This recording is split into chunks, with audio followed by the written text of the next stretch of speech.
The playoffs are here, and you can predict the action all the way to the finals with FanDuel Predicts. Predict the spread, the total points, and even the game-winning moments that make the playoffs. Sign up and get a $25 bonus with FanDuel Predicts. Offered by FanDuel Prediction Markets, LLC, a registered futures commission merchant. 18-plus bonus is non-withdrawable and expires 7 days after receipt. Trading derivatives involves significant risk and may not be suitable for all investors. Manage your activity with their consumer protection tools. Restrictions apply. See terms at FanDuel.com/predicts/bonus-offer-terms. Listen, all you New Yorkers. Taxi. Okay, we're looking around. This is the 77 WABC minicast. Good afternoon, folks. This is the More Money Show. Thank you so much for joining. I know this is the highlight of your week because it has to be, because it's the highlight of my week. Thanks so much for joining. We have listeners all over the country because we are nationwide, coast to coast, north to south, east to west. So thank you. And a lot of people listening, online. So, this is truly the highlight of my week. And I'm really, blessed to be able to be in front of this microphone and talk to the millions of listeners who, care about our economy and our country. So, a lot to talk about. We got some great guests coming up. I'm going to be joined by, my friend and the first, press secretary for Donald Trump, Sean Spicer, who is just a fountain of knowledge and wisdom. So we're going to talk to Sean, and we will also have on later in the show John Catsimatidis, who's going to talk to us about what's going on with the oil situation and the situation in Iran. So full show today. I wanted to let you know that I am against the idea of the United States federal government buying an airline. I think that's a terrible idea, and we'll get into that a little bit later in the show. But I want you all to know that the reason that Spirit is in bankruptcy is because of what I call the killer bees of the previous administration, and that is Joe Biden and Pete Buttigieg, who killed a deal that would have gotten Spirit out of bankruptcy if they could have merged with JetBlue. I know a lot of you know this story. I was on CNN the other night talking about this, and it's all Donald Trump's fault. No, it is not. It is not. It is the fault of Joe Biden, and it is the fault of Pete Buttigieg. I mentioned Buttigieg because he was the transportation secretary. He's the one who killed the deal, and he wants to run for president. And by killing the deal, he has put thousands and thousands of blue collar jobs at risk. Shareholders of JetBlue and Spirit both got screwed, and now the airline is looking like it's going to go into bankruptcy. That we would not be in that case if it had been a rational administration that came before this. I think things are looking up for the economy. I know this has been a tough patch. I know people are angry about paying $4 a gallon for gas. I am. My wife is. But we are coming to the end of this conflict. I agree with what Larry Kudlow was saying earlier on the show, which is that the cards have been dealt. Iran is the big loser here. They have to acknowledge that they've lost, and they have to get the Strait of Hormuz open, or their economy will completely crumble. And I don't want to see that. I don't want to see the Iranian people go hungry. I don't want to see them be pushed into poverty. This is a result of their evil leaders in Iran. And when we get the Strait of Hormuz open, we're going to return to $3.50 and then $3 a gallon gas, and that will be here by the summer. And then we're going to see another economic boom. Let's not forget, in Donald Trump's first term, we had an economic boom with low inflation. In Donald Trump's first year of his second term, we had an economic boom and low inflation. Yes, inflation is rising now because of the Iran situation. When we get that settled and we are victorious and we have peace and freedom, and safety around the world, then we will see this economy boom again. By the way, Jay Jackson will be coming on later in the show. He is one of the experts on longevity, and I know that's an issue that all of you care about. So let us, without further ado, go to the first guest, because I've been so excited. I've been twisting Sean Spicer's arm for weeks and weeks to get him on the show. Sean, are you there? We're still getting Sean, Steve. So he's right around. He will be on in a few minutes. In the meantime, let's talk about some of the other things that are going on in the economy. One of the big stories is this, that we are now seeing a kind of melee in the United States Senate and the United States House. We are seeing the Republicans who are sleepwalking. They are not being aggressive in terms of pursuing the kind of pro-growth agenda that is necessary to make sure this economy gets back, its feet back on the ground, and we have a big boom going into the summer and fall. And so what we need to do is to have a reconciliation bill that is not, you've heard this term, a skinny bill. I hate that term, a skinny bill. No, I want to, when you go to the restaurant, they say, do you want the fully loaded baked potato, with the bacon and the cheese and the sour cream and the onions and all that? Yeah, that's what I want in this bill. I want it to be completely loaded with pro-growth policies. You get one vote. And you can pass this with 51 votes. So let's do it. Let's do this. Let's go big or go home. That's my message to the Republicans in the House and Senate. All right, we have Mr. Spicer. We have Sean Spicer on. Yay! We've been waiting for weeks, Sean, to have you. I am so excited. Sean Spicer, of course, is an American hero. He was the first press secretary for Donald Trump when he became president. Did an amazing job in that. He is now the host of a show called The Full Court Press with Sean Spicer, and I was honored to do his show, so I twisted his arm. I got him to come on. Sean, thanks for coming on. Well, with that kind of introduction, I may come back every week now. Okay, well, I'd love to see it. So, first of all, I've asked you this question before, but it's probably been about 6 months since I've had you on. So, you were, in the hot seat, so to speak, when Donald Trump became president and was sworn in 2017. Did an amazing job, so thank you for your service to our country. And you have seen how the press treated Trump in his first term, and now you're seeing how the press has treated him in his second term. And by the way, I'm going to go see a lot of these media people. I'm going to the White House Correspondents' Dinner tonight, so I don't know if you're going to be there. Boo! Well, the president is going, so I had to go.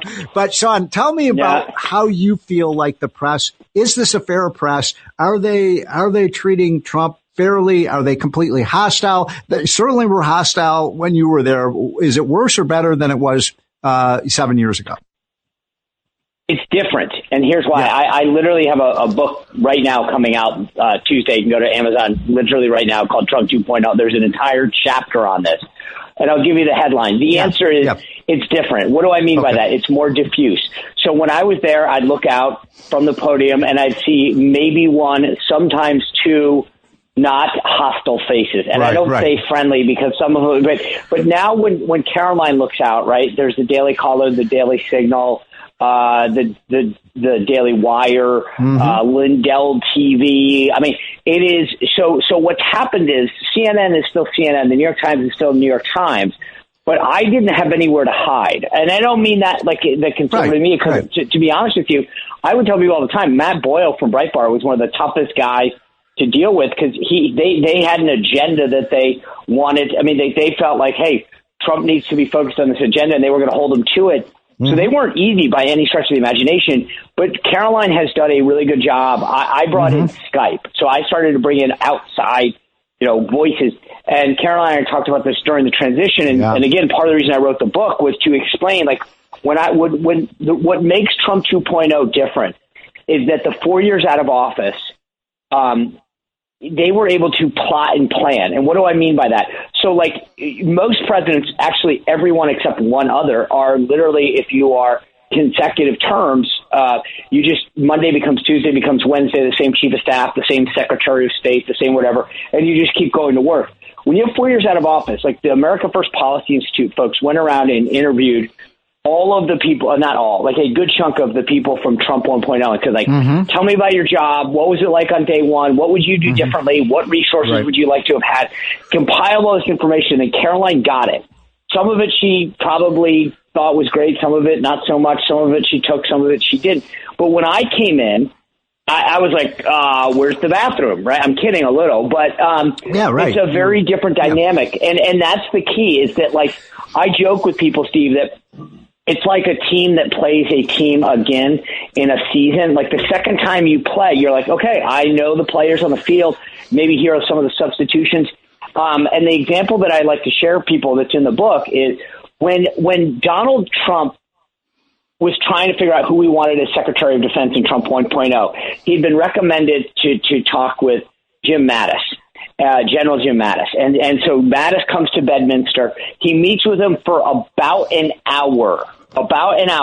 Then on December 5th, we get on Trump Force One, fly down to North Carolina, and roll him out. That was it.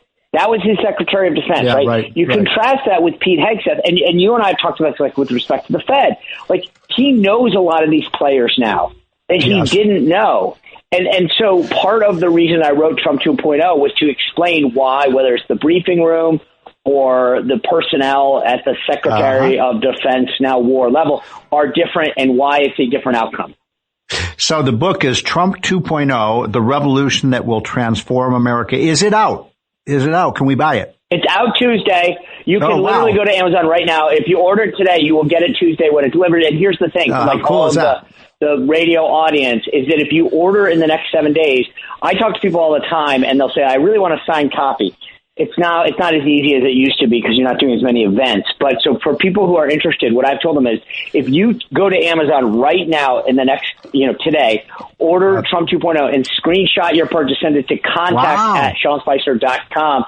I will send you at Steve Moore's expense, billing Steve Moore for this. I'm going to do that myself. I mean, that's a great thing. By the way, I got one more for you, Steve Moore. Okay. Do you realize? So I got asked a couple weeks ago. So would you like to have a book event at the Trump Kennedy Center? And I was like, yes.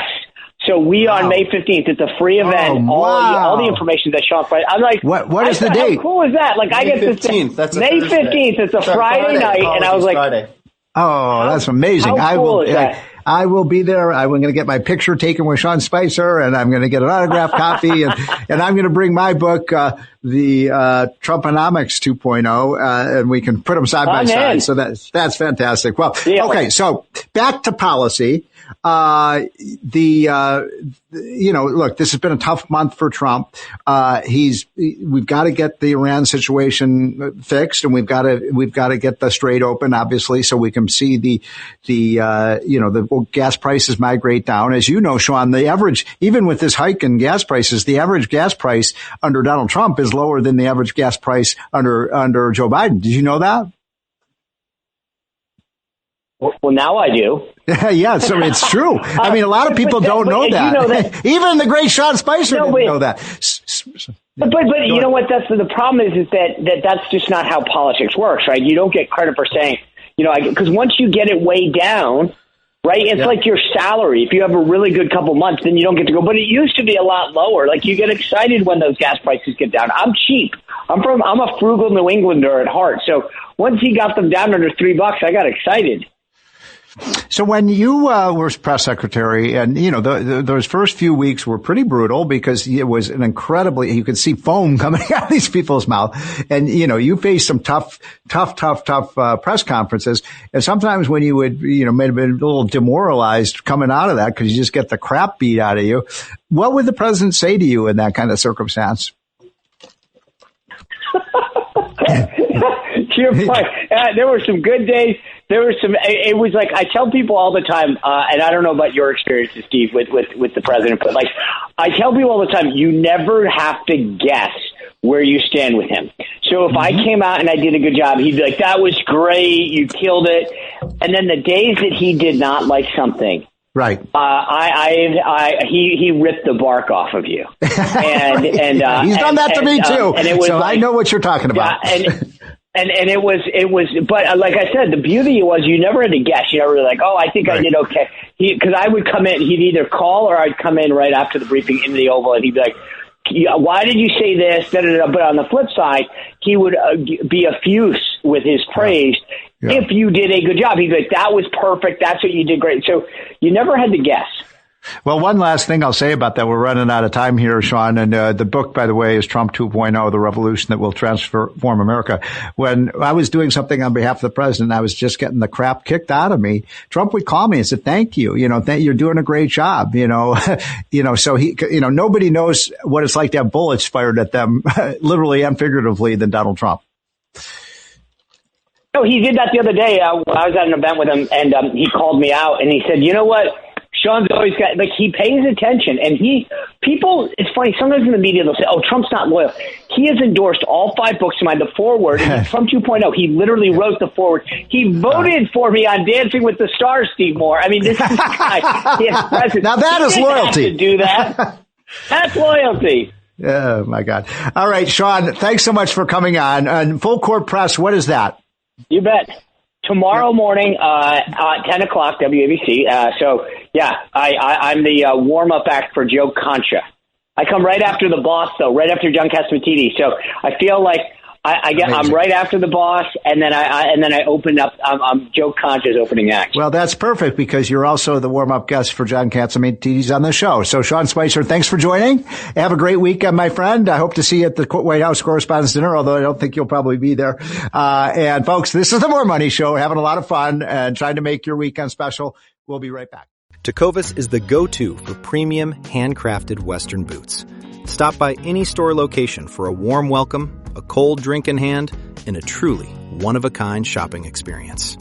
Let our friendly staff help you find your new go-to boots, whether your first pair or your 50th. Finish things off with a complimentary boot brand to make them extra special.